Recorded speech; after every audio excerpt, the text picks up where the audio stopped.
We're working our way through the Bible. We've looked at the law, we've talked about the prophets, former prophets, latter prophets, and we've been spending some time recently considering the writings. We've talked about the wisdom literature, and we're beginning now the book of Ruth.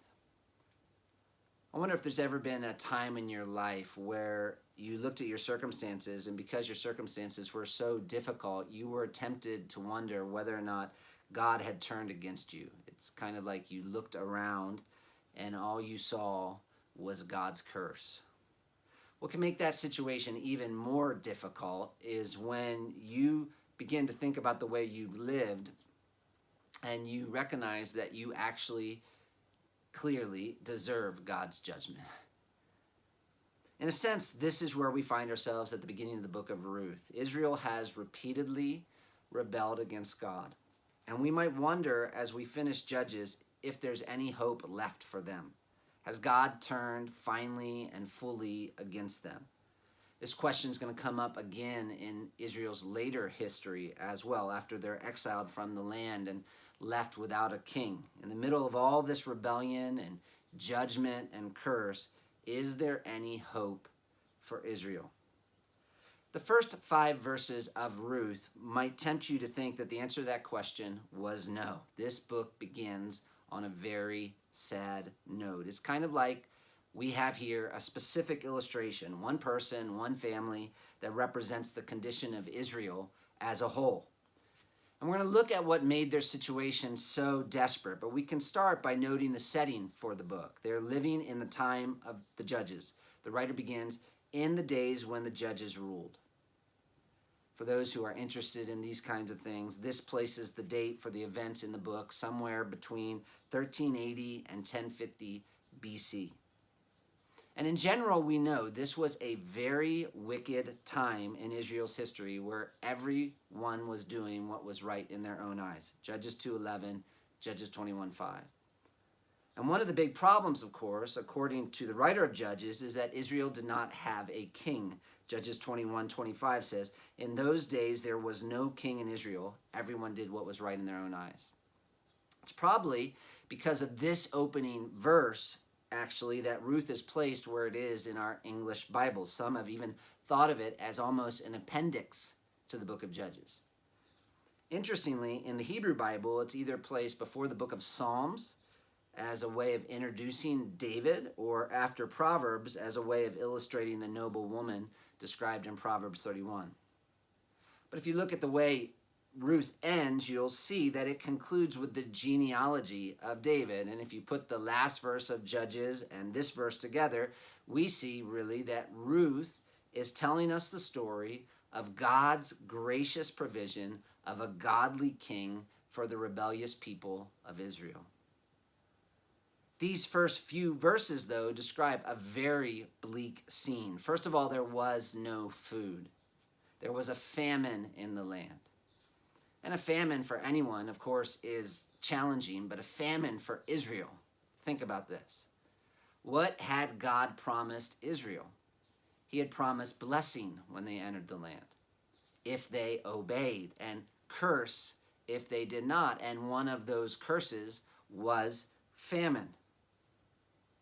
And so it's not really surprising that Israel experienced a famine during this time, knowing what we know about what was happening during the book of Judges. Judges chapter 6:1 describes Israel. The people of Israel did what was evil in the sight of the Lord. Deuteronomy 28:23, Moses actually in this verse tells Israel what's going to happen if they live like that. Deuteronomy 28:23. The heavens over your head shall be bronze, and the earth under you shall be iron. In other words, as a result of your disobedience, I'm going to make it impossible for the land to grow the food that you need it to grow. So as we open up the book of Ruth, we're talking about someone from the promised land leaving to Moab, which was a traditional enemy of Israel, in order to find food. We're talking about someone from actually the most important tribe in Israel, Judah, and a place of such significant blessing in the history of Israel, Bethlehem, whose name literally means house of bread, leaving to go to Moab.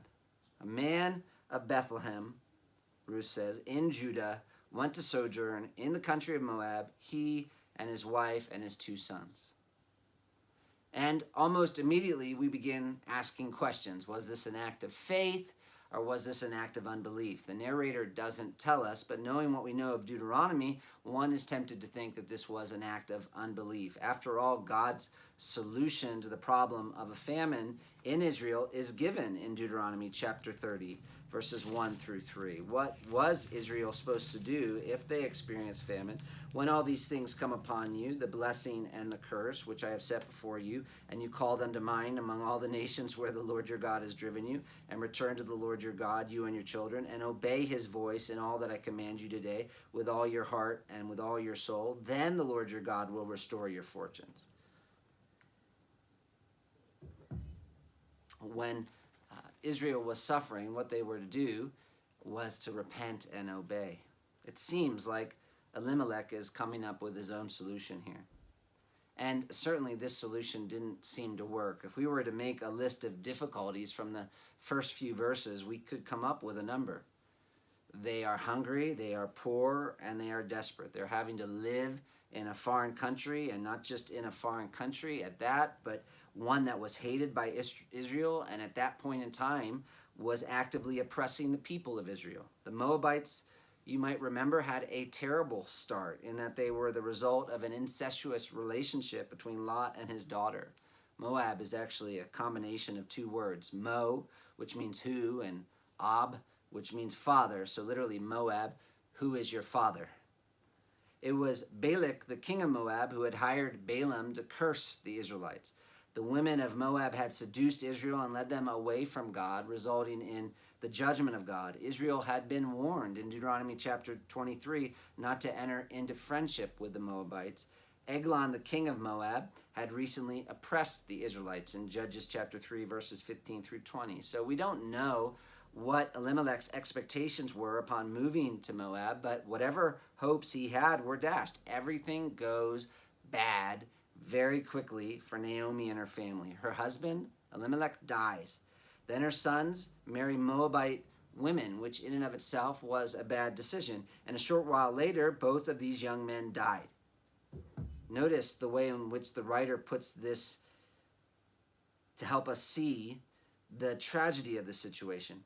But Elimelech, the husband of Naomi, died, and she was left with her 2 sons, which is sad, but there is still some hope because she has these 2 sons. These took Moabite wives. The name of the one was Orpah, and the name of the other Ruth. They lived about 10 years. Her hopes must have been increasing because they got married. Would they have children? And both Mahlon and Chilion died, so that the woman was left without her 2 sons and her husband. One scholar comments, the family of Elimelech teeters on annihilation. Thus, while the threat of starvation plays a large role in the story, chapter 1, verse 6, 22, chapter 2, verse 3, the whole chapter 2, chapter 3, verse 15 and 17, the problem of starvation is big in this book, but it's only secondary to the problem of the family's survival. In ancient Israel, the loss of a family from existence was a great tragedy. Not only that, imagine the fear that Naomi must have felt as she looked towards her old age. Who would take care of her? She had no one. Paul Miller, who's written a really helpful book on Ruth, illustrates how big a deal this would have been for Naomi. In the ancient Near East, for a mother to lose not only her husband but also her sons was the epitome of suffering. A leading management consultant posed this hypothetical question to American men. Your mother, your wife, and your daughter are all on a sinking boat, and you can rescue only one of them. Who do you rescue? 60% would rescue their daughter, and 40% their wife. All would leave their moms adrift. Sorry, moms. The consultant then posed that same question to Saudi men, and every single one of them said they would rescue their mothers. Why? In the traditional cultures of the Near East, mothers have no identity outside the home. Their daughters marry and leave while their sons remain, forging a powerful mother-son bond. Their sons are their life. Naomi has lost her life. She has entered into a living death. And there must have been some shame in having to go back to her village as well, as they seem to have been some of the only ones who have left during the difficult times, and it didn't work.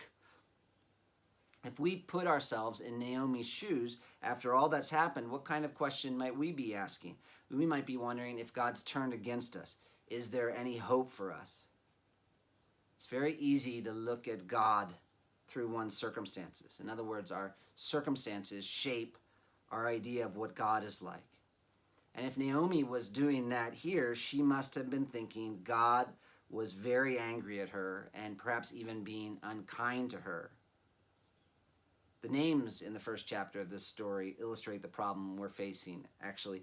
Bethlehem means house of bread, and yet it's experiencing a famine. Elimelech means God is king, and yet Elimelech's dead.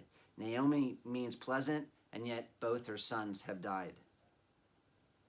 In spite of all these obstacles, though, a Moabite woman named Ruth forsakes all to commit herself to Naomi and to Naomi's God. This is chapter 1, verse 6 through 21. And at the beginning of verse 6, we find a glimmer of hope.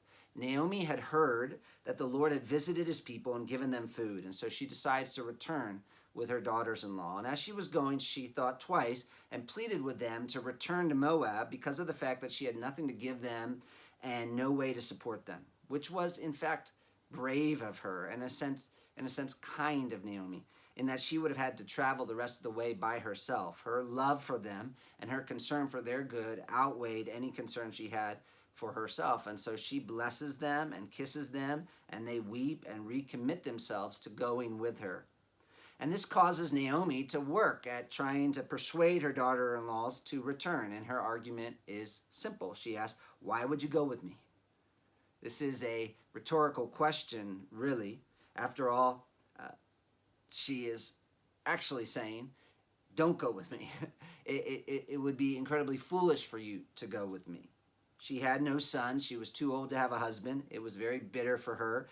At the heart of her argument was the concept of something called Levirate marriage. I'm saying that wrong, but it's an Old Testament concept of marriage, and let me explain it. This was something that was put in place by Moses to protect the vulnerable. If a woman's husband died, his brother was supposed to marry her, and any children she had by him would have been her first husband's inheritance. But Naomi's reminding these ladies that's impossible for them, in that even if somehow she got married that very day and became pregnant immediately, somehow giving birth to twin boys, they would still have to wait for them to grow up, which would be at least 18 more years, and by then they themselves would be past the age of childbearing.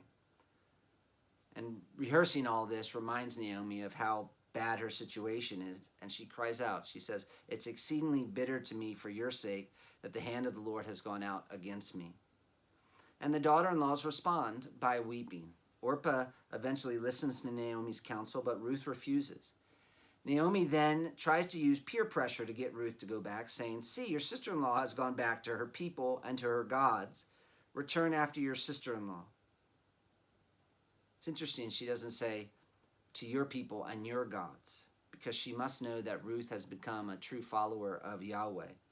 And we see how committed a follower as Ruth responds, "Do not urge me to leave you or to return from following you. For where you go, I will go, and where you lodge, I will lodge. Your people shall be my people, your God shall be my God. Where you die, I will die, and there will I be buried. May the Lord do so to me, and more also, if anything but death parts me from you." And that may be the key line to the whole chapter, and is a remarkable act of faith.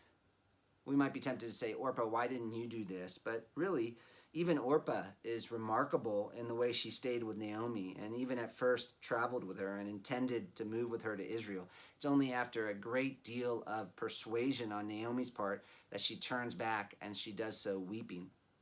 But Ruth's commitment to Naomi is even more impressive. Think of some of the reasons she might have had for turning back. Naomi's family had come to Moab because of a famine in their own country, so she would have heard bad stories about Israel. We can imagine there would have been some prejudice against a Moabitess in Israel. She wasn't coming to Israel with some powerful family, but a poor one at this point. Naomi herself objects to her coming and gives her some solid reasons for going back to Moab. Her family lived in Moab. There were no real future prospects for her in Israel, and she most likely wouldn't have been a very desirable woman to an Israelite man. After all, she was married before, and she hadn't been able to produce children. Naomi says the hand of the Lord is against her. Why would you want to go with someone that the hand of the Lord was against? And her own sister-in-law returned back to Moab. And yet, Ruth all out commits herself to Naomi, and more importantly, to Naomi's God. This is a stunning display of love. Basically, Naomi has said to Ruth and Orpah, "My life is over. Go back to Moab." To which Ruth has responded, "No, my life is over so that you can live." In order, one man writes, to give Naomi comfort, companionship, and food, Ruth gives up friends, family, and the possibility of a husband and children. In fact, her entire future. One scholar puts it this way: Ruth took on the uncertain future of a bitter widow in a land where she knew no one, enjoyed few legal rights, and given the traditional Moabite-Israelite rivalry, faced ethnic prejudice. She gave up a marriage to a man to devote herself to an old woman in a world dominated by men. Beyond that, this is a shocking decision. People didn't just change gods back then. One scholar explains, "Your people will be my people, and your God, my God," is a radical thought because it signals that Ruth is changing her identity in a world where that was almost inconceivable. The ancient world had no mechanism for religious conversion or change of citizenship. The very notion was unthinkable to a Moabite. Religion and peoplehood define one's ethnic identity, and this could be changed no more than the color of one's skin. For Ruth, this was an irrevocable decision. We see how absolute Ruth's commitment is in the fact that she says to Naomi, "Where you die, I will die, and there I will be buried."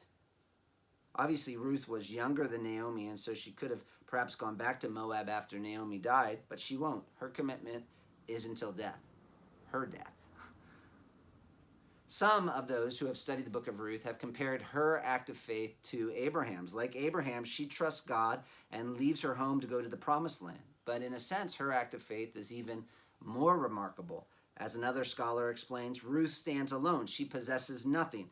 No God has called her. No deity has promised her blessing. No human being has come to her aid. She lives and chooses without a support group, and she knows that the fruit of her decision may well be the emptiness of rejection, indeed of death. Consequently, not even Abraham's leap of faith surpasses this decision of Ruth. There is no more radical decision in all the memories of Israel.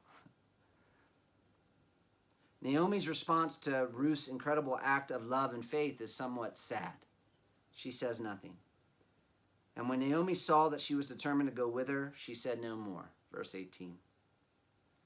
It doesn't even seem to give her much hope. As they return to Naomi's hometown of Bethlehem, the whole city is excited about her return, and yet she doesn't even seem to say a word. She doesn't run up and hug her old friends and say, "Do you remember me?" Instead, the women of the town have to approach her and ask, "Is that you, Naomi?"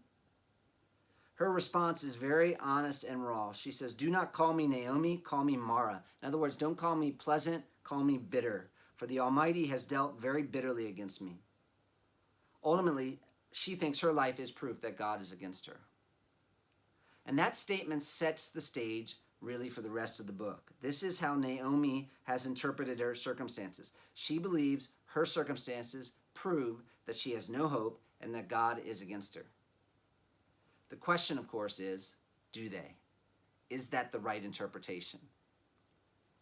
In verse 22, the author subtly hints that in the midst of her great pain, Naomi is missing some very important realities. She says she has come back empty, but what do we read in verse 22?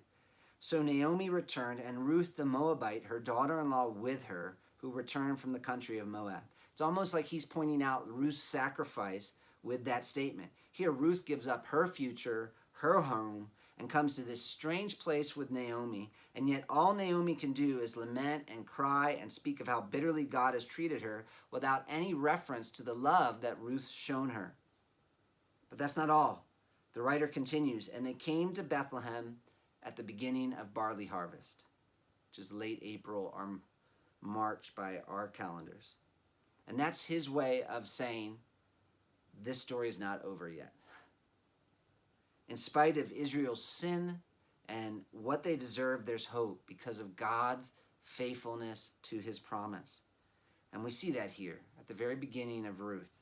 It's true, this story may have begun in famine, but chapter 1 ends at the beginning of the harvest. Hope is on the horizon.